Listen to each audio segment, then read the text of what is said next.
clarification of LC and HC, higher consciousness, lower consciousness. These terms might sound like labels, but within the oneness movement, there's something more. A lens for understanding ourselves, a framework for reflection and growth. They are not judgments. They are not meant to divide or diminish. Instead, they invite us to see where we stand and where we can rise. Lower consciousness reflects moments we all experience, times when fear, ego, or a sense of separation drives our actions. It might show up as selfishness, anger, or a disconnection from compassion. It's not a flaw or a failure. It's simply a state of being, one that reveals opportunities for growth. Higher consciousness, on the other hand, embodies connection, wisdom, and compassion.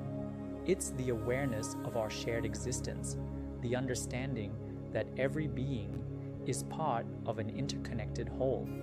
In this state, we are moved by kindness, justice, and the desire to uplift others. It's where we find our alignment with oneness. But here's the key. No one is permanently fixed in one state or the other. We all move between them, experiencing moments of lower consciousness and moments of higher consciousness. These states are fluid, ever-changing, reflecting our choices, our intentions, and our awareness in any given moment. So, why does Om draw this distinction? To guide us, to help us recognize patterns in our thoughts and actions, to give us a compass for our journey.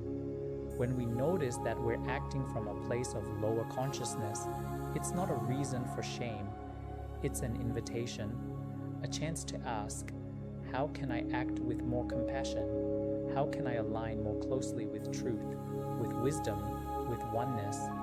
This is not a path of perfection, it's a path of progress, a shared journey where every step toward higher consciousness benefits not only ourselves but everyone we touch. Growth is not about isolating ourselves in superiority. It's about coming together, lifting each other, and finding strength in unity. In Om, the distinction between higher and lower consciousness is never about creating hierarchies or assigning worth. All beings, no matter where they are on their journey, are equally valued as part of the greater whole. Those who resonate with higher consciousness are called not to separate themselves, but to guide, to support, to shine light in the places where shadows linger. Accountability is vital on this path, but it is always paired with compassion. Compassion for ourselves as we learn, compassion for others as they navigate their own challenges, and compassion for the world as it evolves. Recognizing a moment of lower consciousness is not a reason to condemn, it's a reason to grow. This journey is not solitary. It's dynamic, collective, and deeply interconnected. No one is fixed in their state of consciousness. Just as the tides ebb and flow, we experience shifts in awareness, in behavior, in understanding. What matters is the intention to rise, to move closer to oneness, to contribute to a world that reflects truth, compassion, and justice. The oneness movement reminds us that higher and lower consciousness are not measures of who we are. They are reflections of where we are, and wherever we may find ourselves, the potential to rise remains. It's not about judgment, it's about growth. It's not about division, it's about unity.